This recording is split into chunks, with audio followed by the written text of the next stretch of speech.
दे। वृंदावन और बरसाना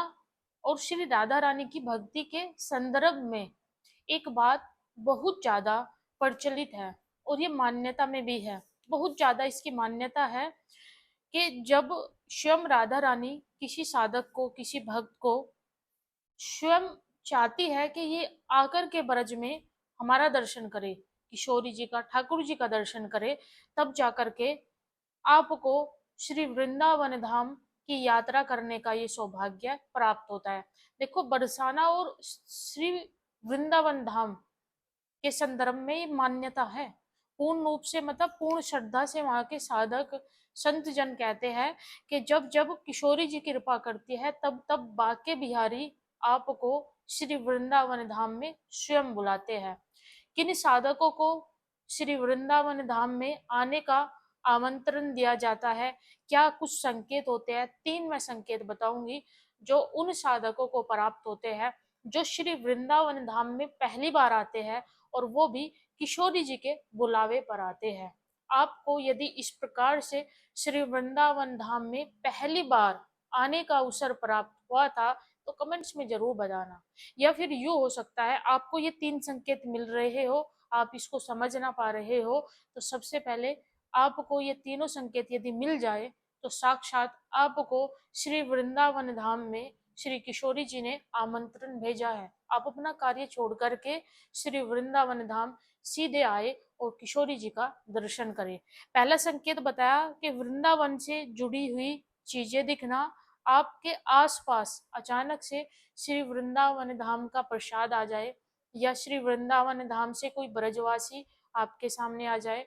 या श्री राधा रानी का कोई भक्त आपके सामने आ जाए और आकर के वो आपसे श्री किशोरी जी के विषय में चर्चा करे, आपसे श्री वृंदावन धाम के विषय में चर्चा करे। और सबसे खास तो ये बताया जाता है कि यदि आपसे वो बोल दे कि आप श्री वृंदावन धाम कब आ रहे हो, तो ये सीधे डायरेक्ट अर्थ होता है कि आपको श्री वृंदावन धाम में श्री किशोरी जी ने याद किया है और आपके लिए आमंत्रण है, आपको बुलाया जा रहा है श्री वृंदावन धाम में।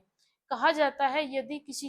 भक्त के पास श्री वृंदावन धाम की रज पहुंच जाए, श्री वृंदावन धाम का कोई किशोरी जी की तरफ से यानी बरसाना का कोई श्रृंगार का कोई सामान या कोई प्रसादी या फिर कुछ भी आपको मिल जाए, वहां का मोर पंख आपको मिल जाए, तो ये आपके लिए आदेश होता है कि आपको वृंदावन बुलाया जा रहा है और आपको इग्नोर भी नहीं करना होता इसको। ये एक वो संकेत होता है दुर्लभ, जो शायद सब लोग तो नहीं समझ पाते, कुछ लोग इसको साधारण मान लेते हैं, लेकिन ज्यादातर ज्यादातर केसों में देखा जाता है यदि किसी भक्त को पहली बार श्री वृंदावन धाम का प्रसादी मिल जाए, यानी आप कभी वृंदावन धाम नहीं आए हो और आपको प्रसादी मिल गया, तो ये सीधी बात होती है कि आप कुछ ही महीनों के अंदर वृंदावन धाम आ रहे हो। ऐसा होता है और बहुत सारे भक्तों के साथ हुआ है। यदि आपके साथ हुआ हो तो जरूर बताना। दूसरा संकेत है आप काफी समय से वृंदावन जाना चाहते हो लेकिन आप वृंदावन नहीं जा पा रहे हो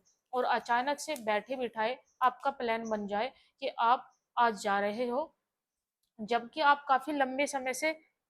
बोल रहे थे कि आपको श्री वृंदावन धाम जाना है और आप वृंदावन धाम नहीं जा रहे थे। आपकी फैमिली का कोई सदस्य बोल दे या फिर आपका कोई मित्र बोल दे कि आप वृंदावन कब आ रहे हो, और जैसे ही वो आपको बोले आप तुरंत श्री वृंदावन धाम पहुंच जाओ, तो ये ठाकुर जी का ही एक तरीके से आपको आमंत्रण मिला होता है। जहां पर आपको महीनों से समय नहीं मिल पा रहा था श्री वृंदावन धाम आने का, और एक बार किसी फैमिली के मेंबर ने आपको बोल दिया या फिर आपको किसी मित्र ने बोल दिया और आप सीधा सीधा श्री वृंदावन धाम आ गए, तो भाई ये कोई साधारण नहीं होता, ये राधा जी ने आपको बुलाया होता है और तुरंत बुलाया होता है और आप कृपा पा करके सीधे वृंदावन धाम की ओर आ जाते हैं। तीसरा लास्ट और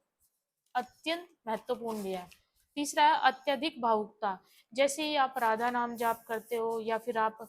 सेवा करते हो ठाकुर जी की, और ठाकुर जी की सेवा करते करते आपके मन में भाव आ जाए कि आपको श्री वृंदावन धाम जाना है, और ये भाव आते ही आप रोना शुरू कर दे, यानी आपका जो हृदय है, आपका जो दिल है वो भर आए, तो ये